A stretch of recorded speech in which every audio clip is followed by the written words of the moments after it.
When our manager Eddie Howe comes out and says that an injury is quite substantial, then it is going to be a very bad injury, because we know that with the likes of Joe Willock and Joe Linton, he said on numerous occasions, a few weeks here and there, and it turns out to be quite a stretch. So when he says something is substantial, that's quite a worry. He also spoke about other players as well as the upcoming game against Manchester City and the result at Sheffield United. So let's see what the manager had to say. Let's dive in.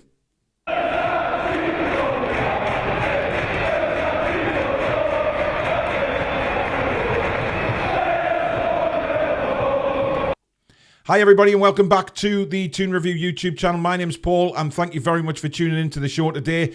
Before we get cracking, if you do enjoy today's show, please do give it the thumbs up. Very important that we keep the likes coming in on the channel so that we can stay up there in the search results on YouTube. And if you're new to the channel and you like what you see, please do subscribe. It's free to do so. Come and join the fantastic community on the Toon Review, and also hit that notification bell, which will also let you know when we go live or upload any videos. So thank you very much for that. And also, don't forget, please vote for us in the upcoming Football Content Awards for 2023. We have made the finals. We are in the Best Podcast for Premier League category. The link to go and vote is in the description right at the top. Please keep those votes coming in for the Toon Review. We really do appreciate it. Right, so on to the first bit of news that came about in the press conference was that Harvey Barnes has suffered a substantial injury. It was a strange one, wasn't it? Because he went down, he didn't seem to be sort of wincing in any pain or agony or anything like that. It wasn't a tackle or anything. He just went down, and it looked like he was in discomfort pretty much straight away. We do have to say that. He was wincing a little bit, but not sort of rolling around in any real agony. But Eddie Howe has gone on to tell us that it's an injury to his foot. It's just below the toe, and I think it's quite a substantial injury. We've had the scans, and now we're waiting for a specialist opinion on what's next and whether there's surgery involved or not. So there you go. That is what the manager had to say about Harvey Barnes, and I think it's a right kick in the teeth for Harvey. Look, Anthony Gordon has started absolutely brilliantly on that left-hand side. And, there's no doubt about it that Harvey Barnes, faces a fight to get a regular place in the team the way it's going at the moment. And certainly the way Anthony Gordon has started the season, he's been electric. So it's a very, very disappointing injury for Harvey himself. For the fans, we know what Harvey Barnes can do. He hasn't quite shown it yet. He did in pre-season, but we know what he's capable of. The goal scoring for Leicester last year was superb in a relegated side, and he did stand out. So we know it takes a while for players to settle in at Newcastle. You look at Gordon himself, you look at Bruno, you look at Tonali. These players take time to settle into the new clubs, and it's the same with Harvey Barnes. So it's a right kick in the teeth for him, and the fact that it may need surgery tells me that there's probably a broken bone there or something, and it's in a very, very uncomfortable place. Again, it may have been done by a tackle or something like that that happened early on in the game, and he's just felt it as the minutes gone by, and then of course 12 minutes he just sat down and he knew straight away he had to come off. You could see how upset and disappointed he was when he came off. So really, I mean, as a fan base, we have to wish Harvey Barnes the best of recoveries, and hopefully recovers quick, gets back on the pitch, and we get to see what we saw at Leicester City last season. It's a real blow to Harvey, and a blow to Eddie Howe as well, because obviously squad rotation is going to be so important this season, especially, the games we've got coming up. We've got Man City tomorrow, Burnley at the weekend, and then we're straight back into the Champions League with PSG at St James's. So 3 crucial home games, but we're not going to have Harvey Barnes. And of course, we haven't got Joe Linton at the minute. We haven't got Joe Willock. So the injuries are mounting up a little bit. But we do have a big enough squad. And I think that the lads proved on Sunday that they are well capable of covering for injuries. But what we don't want is any more. But he does confirm further on in the press conference that there is a little bit of an injury crisis going on at Newcastle United at the moment. But hopefully Harvey Barnes recovers very quickly.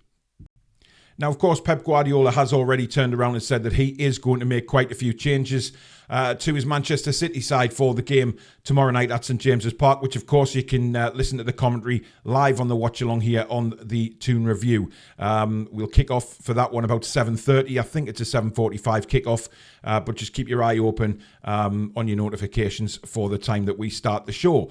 Now, Eddie did say about squad rotation, he says, I need to assess everybody physically first from Sunday. There's a couple of players carrying certain injuries. We do have players that are really keen to play and show what they can do.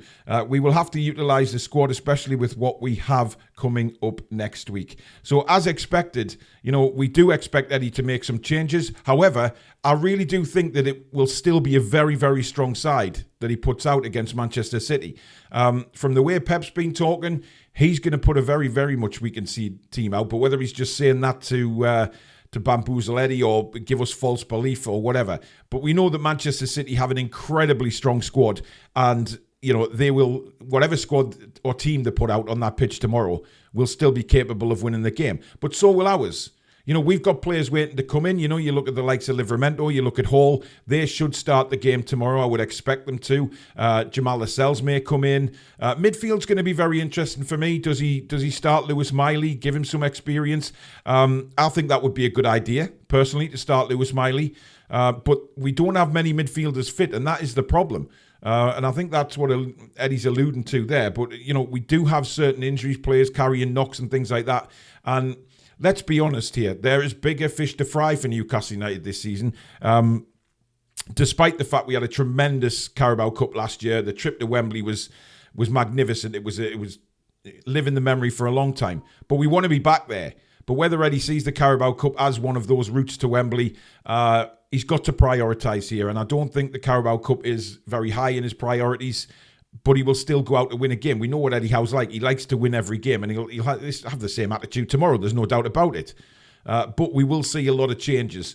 And I think, Eddie's not going to lie to us. We know that he will rest some players, but it's who he's going to rest is very interesting for me. But we'll talk about that tonight. If you're watching this on the Tuesday, don't forget, 7 o'clock tonight, we have the match preview with myself, Billy and Stato, where we'll be talking about potential changes, who could play where, what formation could he go for, and of course the Manchester City lineup. Alex normally does the lineups for the visitors. I think he's got a job on his hands working out who's going to play for Man City tomorrow. But anyway, he moves on to talk about the Sheffield United game, and he says, after the game, the feeling was very, very good in the dressing room. Nothing can replicate the feeling of scoring goals. I thought the team functioned really well, and there was a confidence and a nice rhythm. Long may that continue. Now, we know that, the first 10 minutes of that game were very, very rocky for Newcastle United. We did struggle a little bit. Sheffield United could have scored a couple of goals, but they didn't. And once our first goal went in, it just, like I said in the show last night, it kind of revitalised the lads. It was like a dark cloud lifting off their shoulders, and bang, they were away. And it was a joy to behold. Some of that football was just wonderful from Newcastle. Nobody can take that away from them. They played brilliantly. Yes, Anthony Gordon coming on kind of changed the game. He gave us a more direct approach, picking up the ball and just driving at the defence. And it worked. From the minute Sean Longstaff put that first goal in, we never looked back. And that's the kind of football I think that Eddie wants to play. He's been cautious this season. There's no doubt about that. But I think seeing the lads play like that and, having that kind of just shackles off kind of attitude and just go for the throat, we play so much better football than we do when we sit back and try and soak up pressure. It's been like that for a very long time at Newcastle. We've got the players who can hurt teams going forward. And I think that's the way we need to play. But of course, it's all down to the managers to how we play. But for me, when we attack like that, the football is just breathtaking. It really is. It's just wonderful to watch. Now, of course, on Anthony Gordon, Eddie went on to say he's an outstanding start to the season. What pleased me most is the fitness levels and the athleticism is really coming to the fore. He's adding goals and assists, which is great to see. Now, we've seen on the documentary that Newcastle United made a massive, massive push for Anthony Gordon. He was the one player that Eddie really stated that he wanted in the squad. And he came in last season and gave a very frank interview at the end of last season, of course, saying that he didn't realise the fitness levels, what they needed to be, and how utterly fit the rest of the squad was compared to him. He just wasn't up to that standard. It showed a little bit on the pitch, but towards the end of the season, you started to see Anthony Gordon, getting a bit more free flow, and he scored at Chelsea, had a brilliant summer with England under 23s, and then he's just marched on from there. He's looked absolutely impeccable this season. His running, his energy, his goals, his assists. He's just he's proven to be a magical player. And, long may that continue for Anthony Gordon. And I think it will. He will only get better. He's still very young, of course, as well. So he will only get better, which is so exciting for us as Newcastle United fans. Now on Kieran Trippier, who has just been incredible this season, hasn't he? I mean, just a wonderful captain. He's played really well. His set pieces came to the fore again at Sheffield United. Just brilliant passing, brilliant crosses. And Eddie said technically he's so good, not just from dead balls, but from open play. His use of the ball is second to none. It's sometimes difficult from those deep positions to find a pass and find a way out, but he manages to do it time and time again. He's been an incredible player for us. Now, I stated on the show last night that I really think that Kieran Trippier is one of the best signings ever made for Newcastle. And I said one of them because we have had some magnificent players play for the club, of course, in the past. But this guy just has the whole package for me. Not just on the pitch. He's an influence to the players who he plays with in the dressing room, but off the pitch as well. Whenever we make a new signing and you see them going in for medicals and you think, things like that. And Kieran Trippier is there all the time. And he's always there to say, look, if you need anything, I'm here for you. Just give me a call or to come and see me. And that is a real leader. Now, I know Jamal Lascelles is club captain, but what Kieran Trippier gives us as a club is something beyond that. And it's fantastic that we've got a player of his ability, but also his influence at the football club. And I know he's 33, he's getting no younger, but my God, 33-year-old and he's playing like that is quite incredible, to be honest. It really is incredible. And, I'm just delighted to watch him every time I see Newcastle. Because Eddie's right, when he's playing out from the back, when he's under pressure, you never panic when Kieran Trippier's on the ball because 9 out of 10 times that ball is going to disappear away from our goal. Either play it out or long ball up the field. Whatever it is, you've just got that sense of calm when Kieran Trippier's on the ball. And he's just a magnificent captain, isn't he? He really is. Now, finally, on the Sheffield United game, it was, consecutive clean sheets more than the Sheffield United game, to be honest. He said, I think there's been a real steeliness in the last 3 displays. There's been an improvement in our general shape. Nick was outstanding against Milan to help us keep a clean sheet, but sometimes you need different things to keep the opposition out. But those qualities are so important to us. Now, again, we saw Sheffield United, they found it difficult to score. They had 2 big chances early doors. But again, sometimes you need that element of luck. But when things are going your way, they really do go your way. And it's fact that because we've seen it. The last 3 games, Milan, they missed some magnificent opportunities to score, but they didn't score. And we got a point out of that game. Brentford, I thought we defended very, very well in that game. And then, of course, Sheffield United, after the first 10 minutes, they never threatened to get. We were just awesome. And I think the more time goes on, again, building up clean sheets and things like that, it's what goalkeepers and defenders live for. They live for the clean sheets. They live for that 0 against the opposition name. And that will continue at Newcastle. We've got such a good defence. It's been a bit rocky against Liverpool. We sort of fell apart a little bit.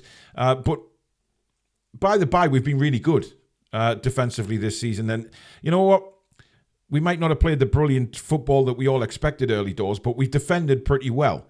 But moving forward, playing the brilliant football and defending really well is something that we as Newcastle United fans can get very excited about. If we continue to play like this in a way that's just free-flowing football and brilliant to watch. And again, it's down to Eddie and the lads, but I just feel like the shackles are off now. The pressure's off them. They've got into the season now, and that Sheffield United performance will give us so much morale and confidence moving forward. That we hopefully will expect to see more football like that in the coming days. But that is it. That is what Eddie Howe had to say this morning, guys. Thank you very much for tuning in. As I said at the start, if you have enjoyed today's video, please hit that like button. Very important for the thumbs up to keep coming in on the channel. And if you're new and you like what you see, of course, hit that subscribe button, which is free to do so. Join this fantastic community and also hit the notification bell, which will let you know when we schedule any live shows or we upload videos such as this one. Don't forget, if you're watching this on the Tuesday, tune in at 7 o'clock as we have the Manchester City preview with myself, Stato and Billy. And of course, right at the top of the description, guys, please go and vote for us in the finals of the Football Content Awards for 2023. If you just click on the link, scroll down to Best Podcast, hit the Premier League drop-down box, and you'll see the Toon review there. Please keep the votes coming in. We'd really like to do well at the finals this year. So thank you very much for watching, guys. We'll see you tonight. In the meantime, enjoy the rest of your day. Take care.